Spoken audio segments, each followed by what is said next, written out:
여호수아 6장 1절에서 7절까지 제목 읽어보겠습니다. 자, 시작. 하나님의 작전 지시, 하나님의 작전 지시 이런 주제로 말씀 나누겠습니다. 계속해서 반복하는 게 중요하죠. 모세가 죽고 이제 가나안을 바라보며 여호수아에게 지도가 이 지도자의 권한이 넘어가게 되고 격려를 받으며 출발을 했습니다. 가나안 땅을 정탐하면서 하나님께서 이 땅을 우리에게 넘겨주셨구나. 이 땅이 지금 이 여리고성이 완전 쫄아 있구나. 이것을 이제 또 확인을 하게 되죠.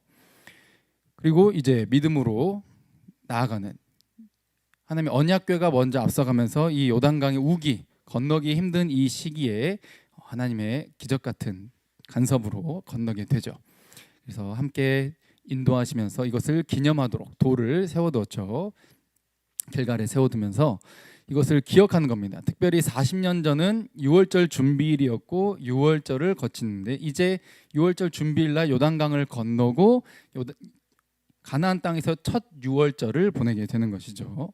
첫 6월절을 이제 보내고 하는 그것을 기념하고 특히 여기서 그동안은 할례를 안 받았는데 곧 신약에는 무할례자라고 표현하면서 하나님의 백성이 아닌 것처럼 이렇게 취급을 받다가 가나안 땅을 밟는 그때 하나님께서 할례를 명령하시고 부족한 순종이고 부족한 믿음이었지만 할례를 통해 내 백성이다라고 하는 이 확인, 그 세레머니죠.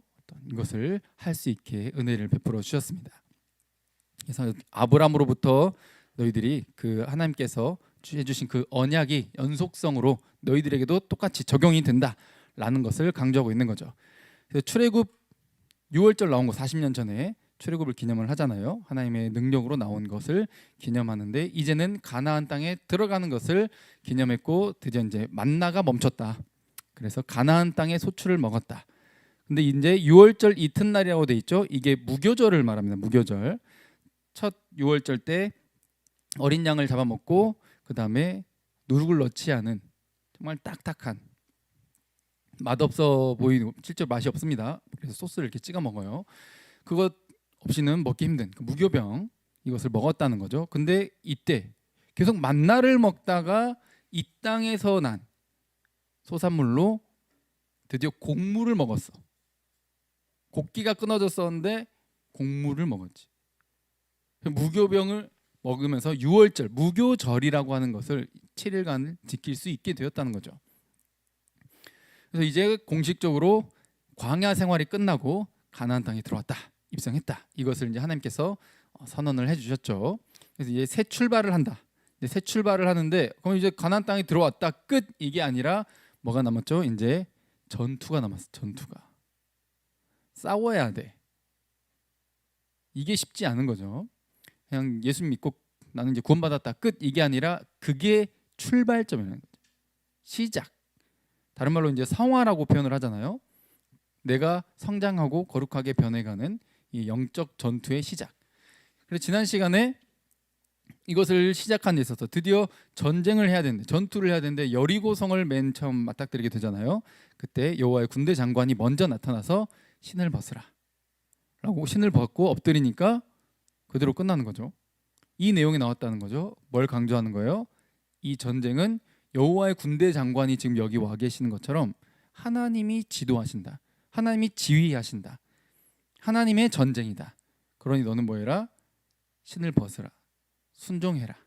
너의 지도력, 지도권, 너의 주권 이것을 하나님께 내어드려라.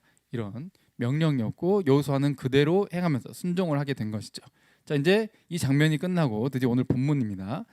자, 여리고성은 난공불락의 성으로 굉장히 유명했고 당시 이 고대 때 가나안 땅에서도 가나안은 여리고는 못 건드리지. 완전 저기는 못 건드려. 그냥 힘의 상징. 그렇죠? 그런 상징성을 가지고 있어요. 또 저 터가 이제 고고학적으로 발견이 되기도 했는데 이중벽을 저렇게 갖추고 있죠. 라합이 저 이중벽 사이에 그것도 굉장히 구석탱이 성벽의 맨 외벽에 가까운 그런 곳에서 살게 되는 당시에 주목받지 못하고 굉장히 천대받는 지위였다. 이런 것을 지난 시간에 라합 이야기를 하면서 말씀을 드린 적이 있습니다. 자, 여기에요. 근데 고대 때 이 전쟁 할 때 이렇게 성을 쌓아놨어. 이 성에 들어가는 방법은 뭐냐? 성문을 통해서만 들어갈 수 있어요. 성문을 열어라라고 하는 것은 들어갈 만한 존재가 들어가는 거니까 열어라. 특히 왕이 전쟁에서 승리하고 돌아올 때 성문을 열어라. 막 그런 표현도 있잖아요. 문들아 머리 들어라. 성문을 열어라. 왕이 들어가신다. 그렇죠? 성문을 통해서만 들어갈 수 있어. 그러면 그 외의 방법으로는 만약 여기를 내가 정복하려고 해. 그럼 고대 때는 어떻게 했냐? 특히 이제 그 지금 오늘 본문보다 훨씬 후대의 일이긴 하지만 로마가 이스라엘을 이렇게 정복할 때도 예루살렘을 정복을 할 때도 특히 예수님이 명령 그 예언하신 그 장면이 나중에 AD 그러니까 주후 72년 이때 로마 티투스 장군이 쳐들어와 가지고 예루살렘을 이제 둘러쌉니다. 내가 반항을 해. 항복을 안 해.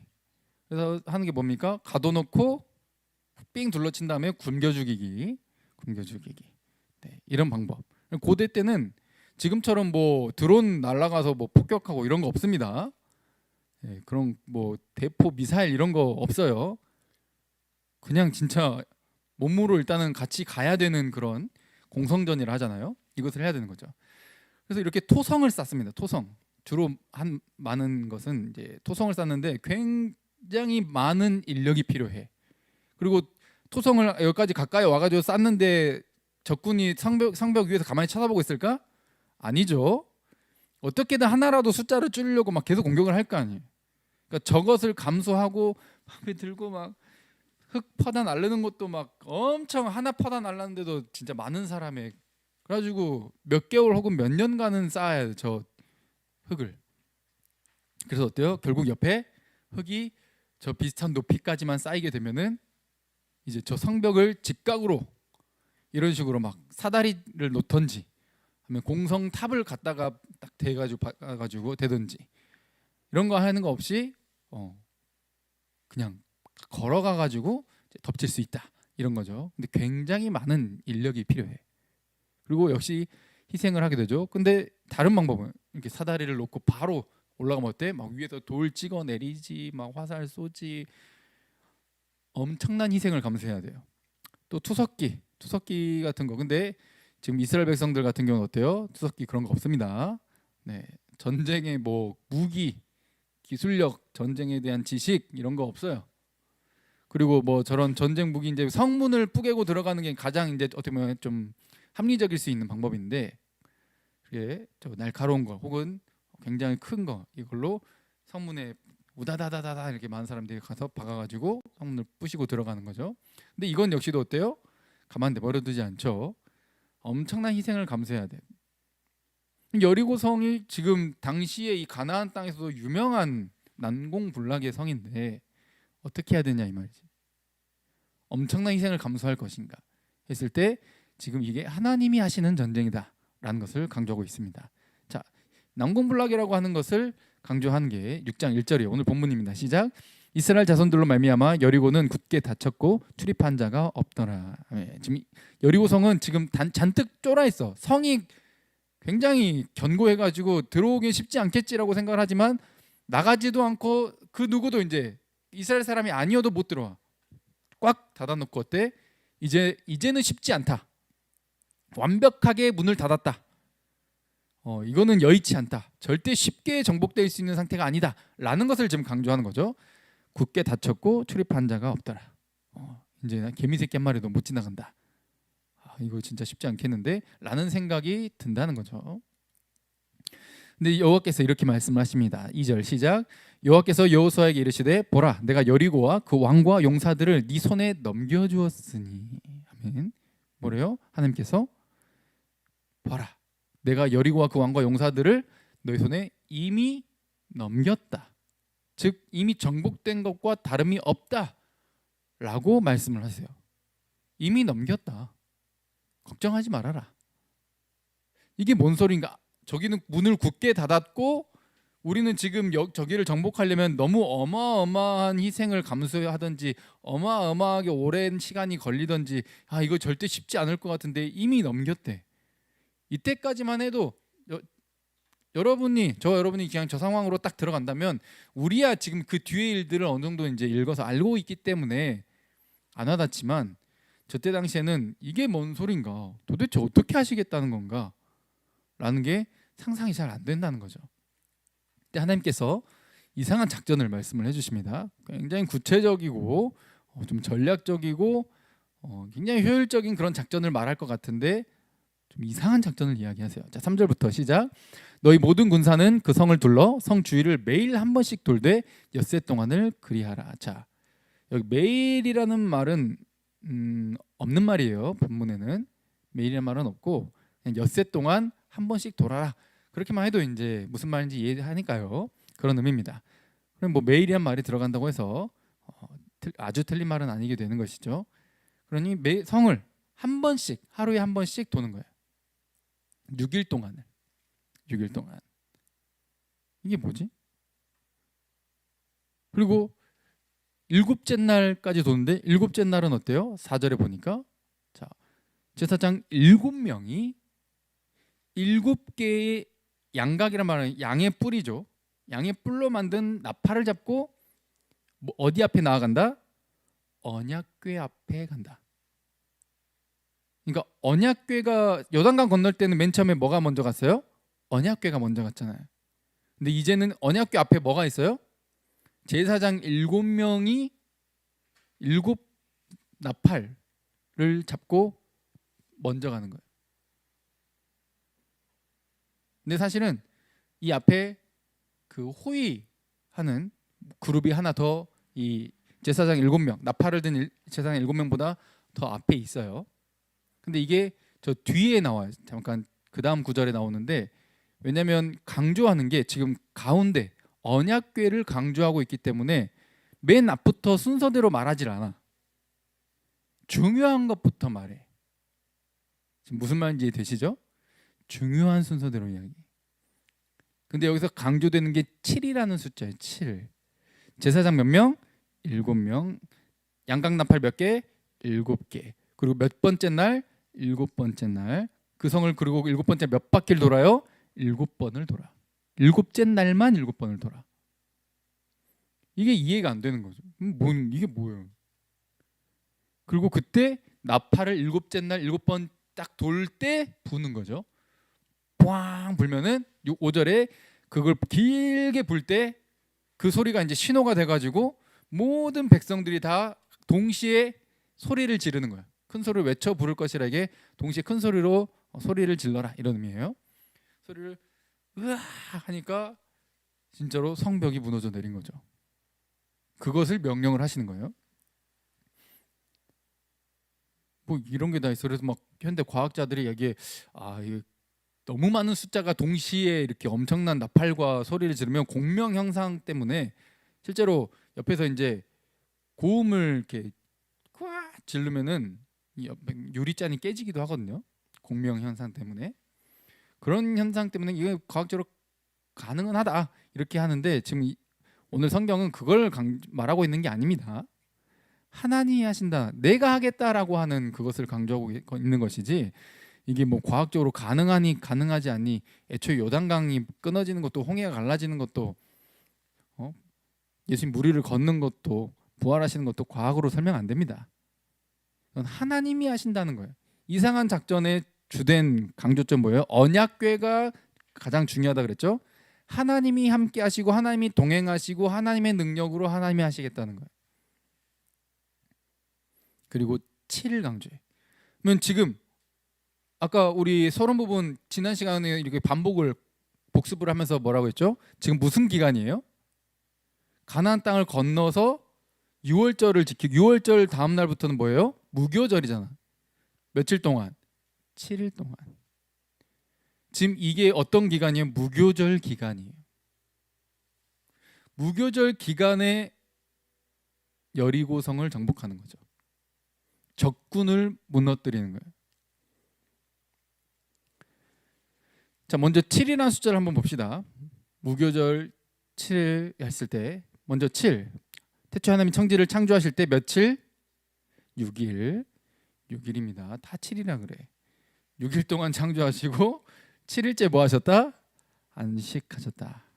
그랬을 때 이게 안식까지 포함된 이 날까지 포함을 해가지고 7이 뭘 상징하냐? 하나님이 창조를 완성하셨다라는 거. 완성. 근데 완성만이 아니라 말씀 구절 적어놨죠. 하나님이 지으신 그 모든 것을 보시니 보시기에 어땠더라? 심히 좋았더라.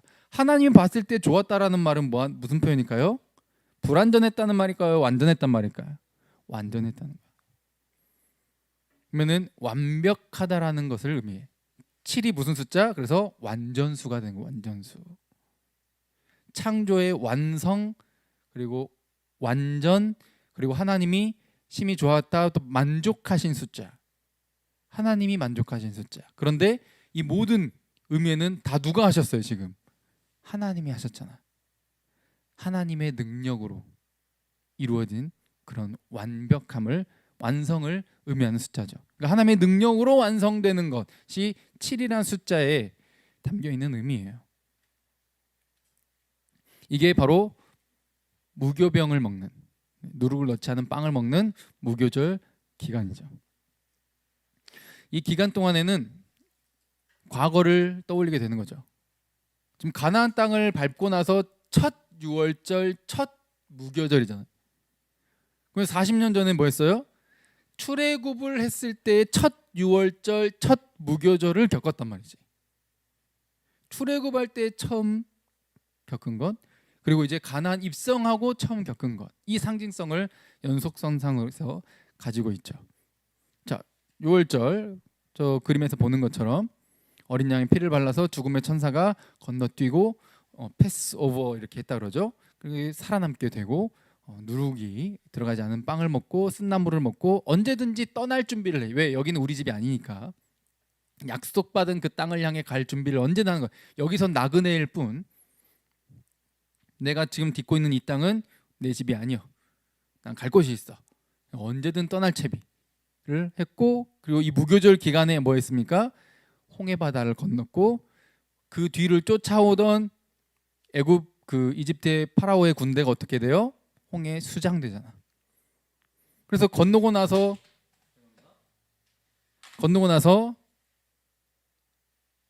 이 미리암이죠. 미리암 모세의 누나를 필두로 모든 백성들이 막 소고치고 막 악기 연주하면서 찬양을 하는 하나님이 주신 승리에 대해서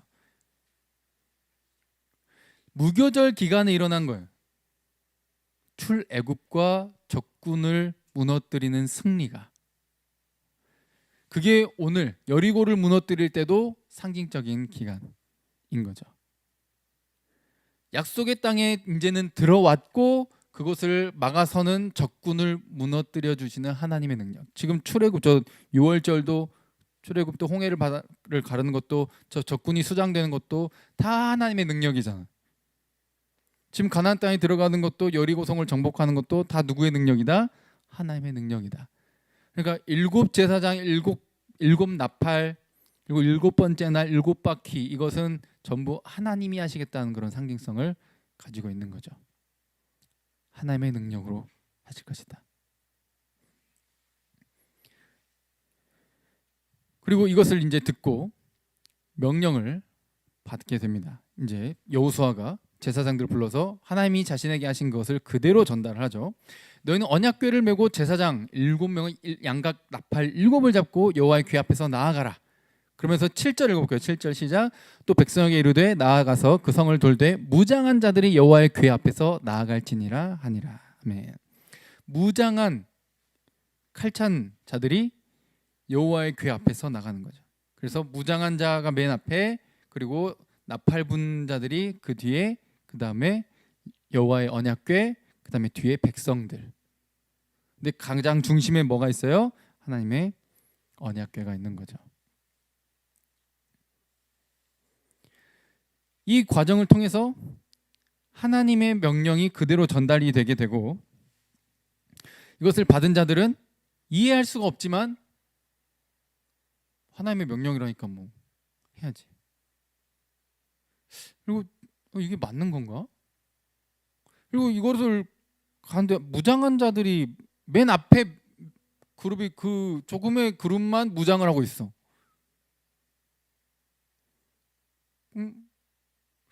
우리가 가서 그럼 돌 때 과연 얘네들이 우리가 돌게 가만 냅둘까?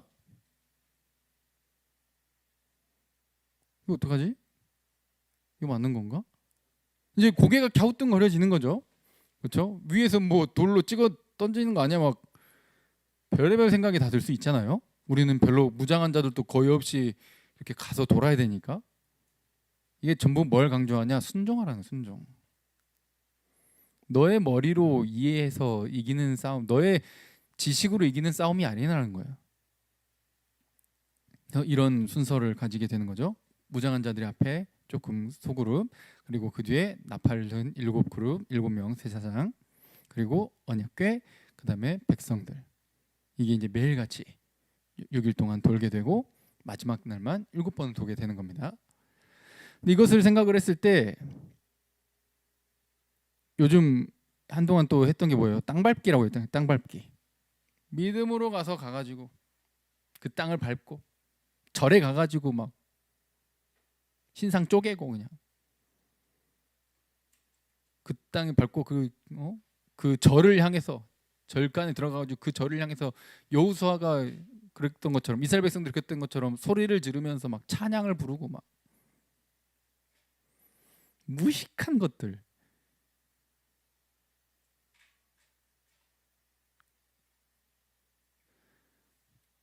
이것 때문에 지금 오늘 이 사건 때문에 사무엘상에 보면은 블레셋이랑 싸울 때 집니다. 불순종하면 져요.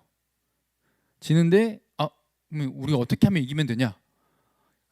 여리고랑 이렇게 싸울 때 여리고를 이렇게 무너뜨릴 때 언약궤가 가지 않았냐? 그러면 뭘 가져오자? 언약궤를 갖고 오면 우리 이길 수 있다. 그래서 언약궤를 가져다가 싸운데 이겨져요? 져버려. 심지어 그 언약궤를 어떻게? 뺏겨버려. 그러니까 모든 전쟁마다 그렇게 하질 않아요. 만약 그 언약궤 자체가 뭔가 능력이 있다면 모든 전쟁마다 그 언약궤를 들고 나갔겠지. 그 언약궤가 같이 안 가면 하나님이 함께 안 하게 되는 거니까. 그 말은 뭐예요? 그 언약궤 자체에는 의미가 없다는 거예요. 근데 예수님 믿는다고 하면서 십자가 목걸이 하고 차에 막 십자가 달아놓고 막 차에 읽지도 않은 성경책 넣어두면서 막 이게 날 지켜줄 것이야. 찬양 틀고 다니면서 내가 찬양을 부르고 있는데 사고가 나겠어? 이렇게 생각하는 게 미신이라 이 말이에요. 성경에 어디 그런 말이 있어?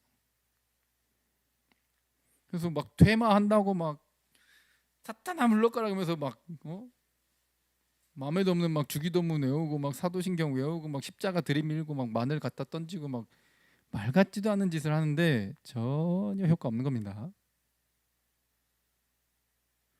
땅밟기 하고 막 그 어떤 물건에 막 집착하고 언약궤에 집착하는 것처럼 요즘 어때요? 십자가에 집착을 해. 성경은 읽고 그 뜻을 깨달아가는데 그것이 중요한 것이지 내가 그것을 지니고 다닌다, 몸에 지니고 다닌다고 능력이 있는 게 아니에요.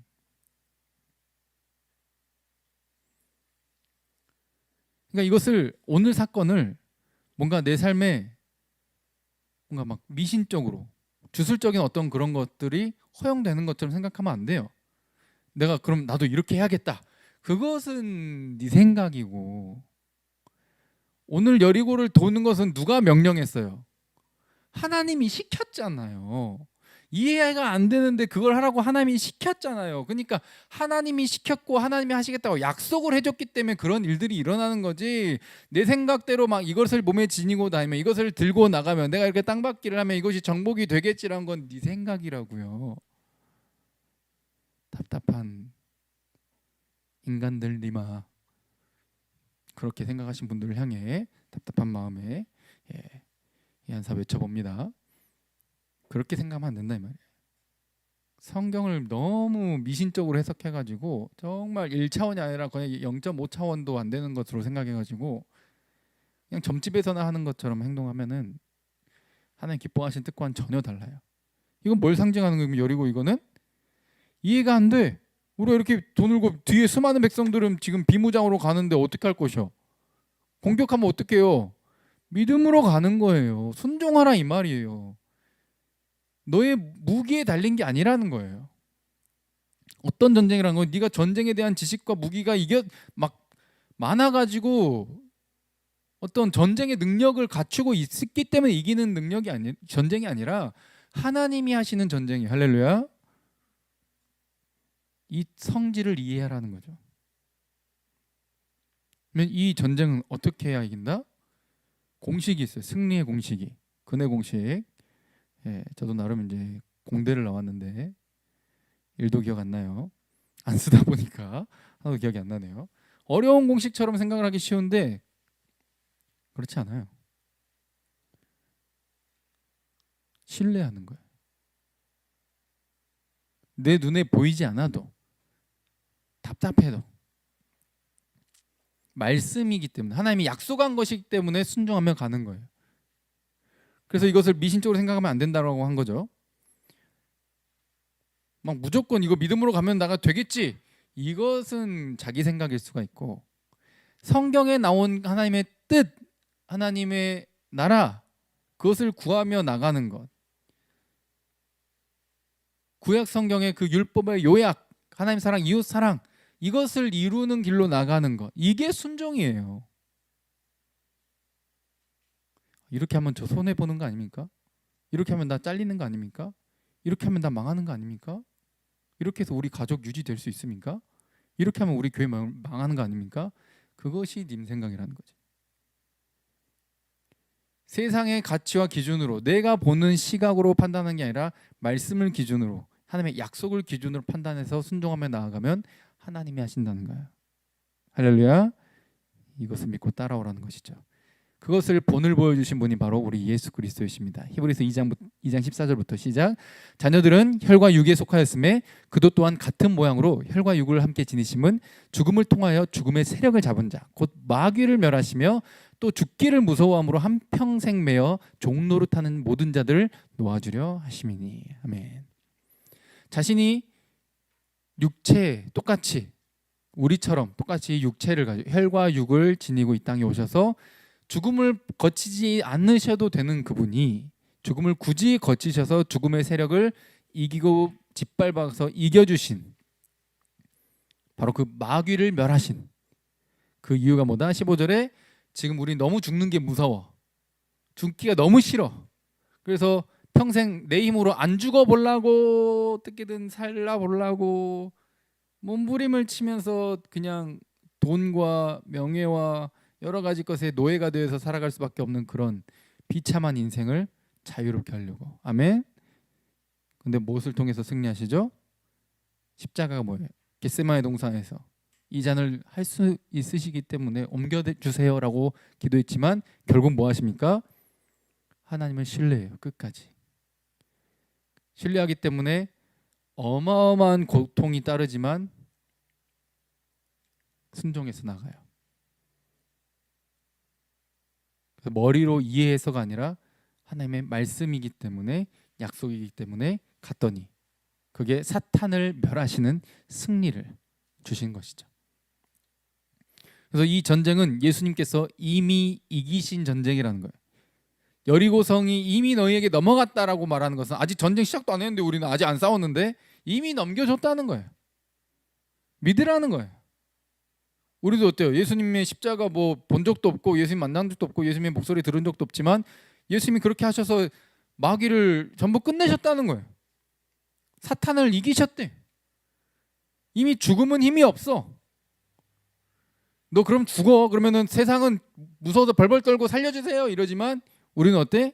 죽여라. 죽으면 뭐 천국 가고 좋지 뭐. 죽음이 두렵지 않아. 영원한 하나님의 약속, 영원한 영생, 새하늘과 새 땅이 약속되어 있기 때문에 죽음도 우리를 막을 수 없어. 왜냐하면 십자가에서 드러난 하나님의 사랑을 이미 받았기 때문에 자, 로마서 8장 37절부터 자 시작. 그러나 이 모든 일에 우리를 사랑하시는 이로 말미암아 우리가 넉넉히 이기느니라. 내가 확신하노니 사망이나 생명이나 천사들이나 권세자들이나 현재일이나 장래일이나 능력이나 높음이나 깊음이나 다른 어떤 피조물이라도 우리를 우리 주 그리스도 예수 안에 있는 하나님의 사랑에서 끊을 수 없으리라. 아멘. 건지러 오셨으면 건지고야 마신다는 거예요. 끊을 수 없다는 거예요. 건져 올리고야 만다는 거예요. 좀 믿음이 있어 보여가지고 좀 몇 발자국을 걸어갔던 베드로 어때요? 바로 믿음이 떨어져가지고 가라앉기 시작하는데 예수님이 책망하긴 하시지만 네 믿음 없으니까 빠이 짜이젠 잘 죽어. 나중에 보자. 이렇게 하지 않으시잖아. 건져주잖아. 뭐 또 끊을 수 없어요. 예수 그리스도께서 하신 그 일이 나에게 해당되는 것이고 그것이 나의 것으로 받아들이면서 예수님과 하나 된 자들은 이미 끊어질 수 없어. 구원에서 탈락이란 있을 수가 없는 거예요. 한번 건지기로 약속하고 마음먹은 그 존재는 하나님께서 건지고야 마시는 거예요. 끊을 수 없어. 무엇도. 우리는 세상에서 만나는 게 사망, 생명, 아니면 눈에 보이지 않는 존재들까지도 이 세상에 힘이 있는 자들, 내 미래 일들, 지금 일들, 여러 가지 어떤 것도 나를 건지고자 하는, 즉 지금 여리고성을 무너뜨리는 건 뭐예요? 가나안 땅 전체를 주겠다는 약속이잖아요. 우리에게도 지금 신약에 와서는 뭐예요? 영생과 새하늘 새 땅을 주겠다는 약속이잖아요. 막을 수 없다는 거예요. 죽어야 만다는 거죠. 너는 뭐 하면 돼? 신뢰하고 순종하고 따라오면 돼. 이미 이긴 거예요. 그러면 이미 이긴 것을 아는 자는 어떤 삶을 살게 되는 것이죠? 요한일서 3장 8절. 자, 시작. 죄를 짓는 자는 마귀에게 속하나니 마귀는 처음부터 범죄함이라. 하나님의 아들이 나타나신 것은 마귀의 일을 멸하려 하심이라. 하나님께로부터 난 자마다 죄를 짓지 아니하나니 이는 하나님의 씨가 그의 속에 거하며 그도 범죄하지 못하는 것은 하나님께로부터 났음이라. 이러므로 하나님의 자녀들과 마귀의 자녀들이 드러나나니 무릇 의를 행하지 아니한 자나 또는 그 형제를 사랑하지 아니한 자는 하나님께 속하지 아니하니라. 아멘. 자, 여기서 말하는 하나님의 아들이 나타나신 것은 마귀를 멸하려고, 마귀의 일을 멸하려고. 마귀의 일이 뭔데? 미워하고 갈라지게 만드는 거예요. 원수짓게 만드는 것이지. 그래서 하나님께로부터 태어난 자마다, 곧 믿음으로 새롭게 거듭난 자마다, 예수 그리스도와 하나 된 자마다, 예수님이 건져주신 그 자마다 뭐를 짓지 않아? 죄를 짓지 않아. 이게 뭐 자질구레한 죄를 전혀 안 짓는다 이런 의미가 아니라 방향성을 의미하고, 특히 이 요한일서에서 강조하는 게 뭐죠? 사랑이에요. 형제 사랑, 하나님 사랑, 이웃 사랑. 이웃 사랑하라 이 말이에요. 그러니까 이웃을 미워하고 이웃과 관계를 깨뜨리고 이간질시키고 편가르고 막 이렇게 극과 극을 달리는 이런 것을 하지 않는다는 거예요. 그러므로 그 하는 행태를 보면은 겉으로는 믿는다 그러고 겉으로는 열심히 뭔가 봉사하고 헌금하고 막 뭔가를 하는데 결국 드러나. 뭘로 드러나? 편가르는지, 미워하는지, 용서하고 사랑하고 어떻게든 덮어주고, 손해 보더라도 목숨을 걸고 저 사람을 건지고 돕기 위해 함께 살아가는지. 의를 행하지 않는 자가 어떤 자예요? 뒤에 또는이라고 되어 있잖아. 형제를 사랑하지 않는 자. 의를 행하는 건 뭐예요? 하나님의 뜻을 행하는 거잖아. 하나님의 뜻이 뭡니까? 사랑하는 거야. 사랑하지 않으면 애초에 하나님께 속하지 아니하니라 그러면서 구원 애초에 받지 않았다는 거예요. 그러니까 구원 받았다가 탈락하는 게 아니라 이렇게 사랑에서 끊어지는 것이 아니라 애초에 그 사랑을 모르고 하나님과 하나 되지 않았다는 거죠. 그러면 이긴 자, 이미 그 승리를, 예수 그리스도의 승리를 선물로 받은 자는 어떻게 산다? 어떻게든 사랑하며 나누며 희생하며 낮아지며 겸손하며 남을 세워주며 살아가게 된다는 것이죠. 이게 우리의 싸움이에요. 여리고성을 도는 것은 바로 그런 의미인 거죠. 너 머리로 이해 안 돼도 네 감정으로 당장에 우러나오지 않아도 용서할 수 있겠니? 미워하지 않을 수 있겠니? 너는 너의 상태는 생각 안 하잖아. 남이 너한테 한 것만 생각하지.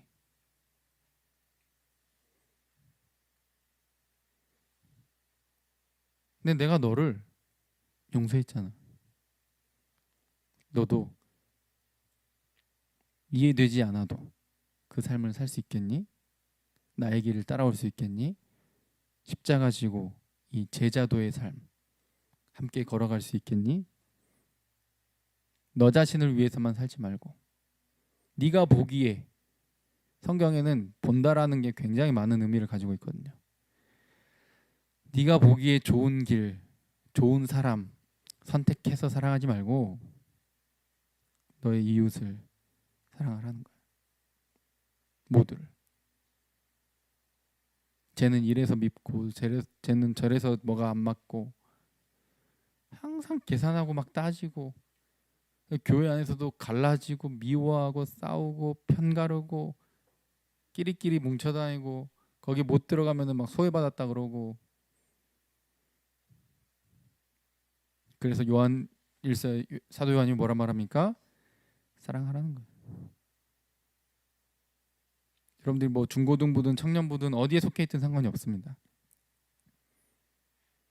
여러분들의 모습을 보고 하나님의 아들이 여러분을 위해 죽으셨다라는 그것이 드러나야 돼. 그 사람을 그 대상을 용서함으로써 사랑함으로써 이게 뭐 이렇게 말한다고 해서 당장 막 바로 되는 것은 아니지만 어때요? 방향성을 말한다고 말씀드렸죠? 여리고성을 행진하는 것처럼 어떤 위협과 두려움에도 하나님을 신뢰하기 때문에 순종으로 나아가는 거예요. 행진하라면 행진하는 거예요. 도는 거예요. 우리의 삶도 어때요? 막힌 것 같고 이게 안 될 것 같고 뭔가 무서운 마음도 들기도 하지만 한 발자국 한 발자국 나아가는 거예요. 왜? 지금 언약궤가 앞서 가잖아.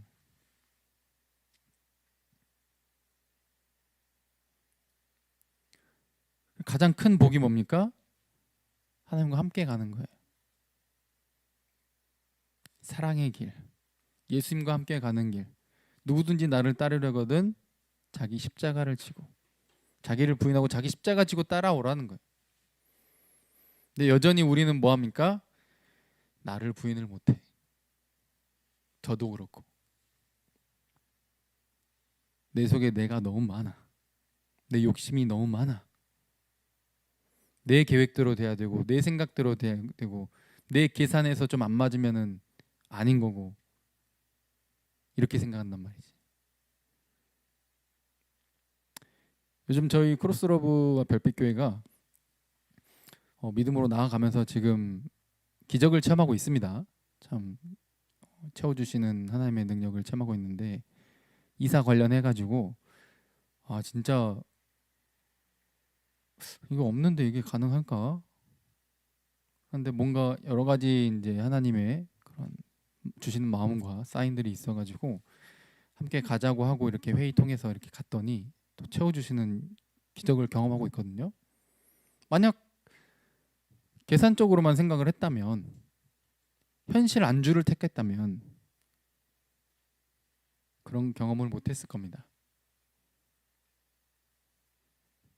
그래서 함께 좀 도전하는 삶을 살자 이렇게 제안 드리고 싶어요. 그 길은 그냥 무모한 것이 아니라 극단적인 게 아니라 그냥 무조건 막 뭐 질르자 막 이런 게 아니라 하나님의 뜻을 함께 살아가자 이 말이죠. 하나님의 뜻을 따라서 하려고 하다 보면 세상에서는 많은 것을 놓칠 수 있고 손해 볼 수 있고 내 인생길이 내가 원하는 방향과는 좀 다른 방향과 그런 색깔들로 채워질 수 있습니다.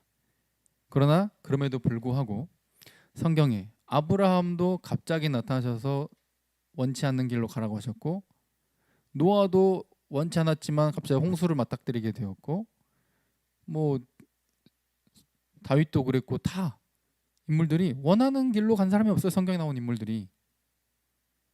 근데 여전히 우리는 예수님 믿는다고 하면서 내가 원하는 길로만 가려고 하는 것은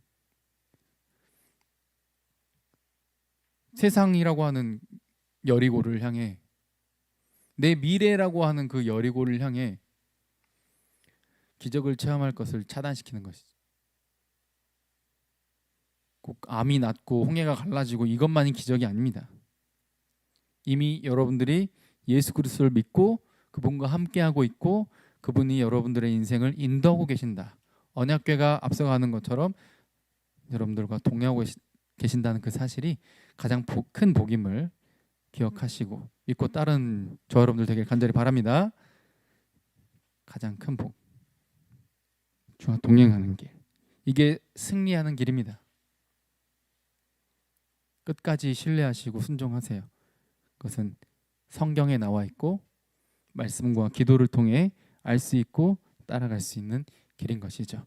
이 길을 통해 마지막 때 우리를 되찾으려 환영하시는 주님을 만나길 원하고, 이 세상에서는 예수님처럼 참 억울한 일, 고통스러운 일 가득할 수 있지만 그곳에 빛이 있고 생명이 있고 하나님의 뜻이 있음을 깨닫고 그 길 끝까지 가겠다고. 우리 아까 찬양했던 것도 찬양할 텐데, 이 찬양 본회퍼 목사님, 독일 그 나치가 이렇게 큰 잘못을 하고 있을 때 목소리를 내다가 이제 죽임을 당하기도 하셨죠. 그럼에도 불구하고 악의 길, 나의 앞날을 위해 악에 동조하는 그런 선택이 아니라 죽더라도 하나님께서 기뻐하시는 길 걸어가는 것, 신뢰와 순종의 길을 걸어가는 그 길이 가장 복된 길이며 영원한 생명을 얻는 승리의 길임을 노래하며 이 가사를 썼고 나중에 이제 곡조가 붙여지게 되었죠. 자, 이 시간 이 찬양 함께 하고 기도하면서 하나님의 나라와 뜻을 위해 함께 간구해 보도록 하겠습니다. 찬양합시다.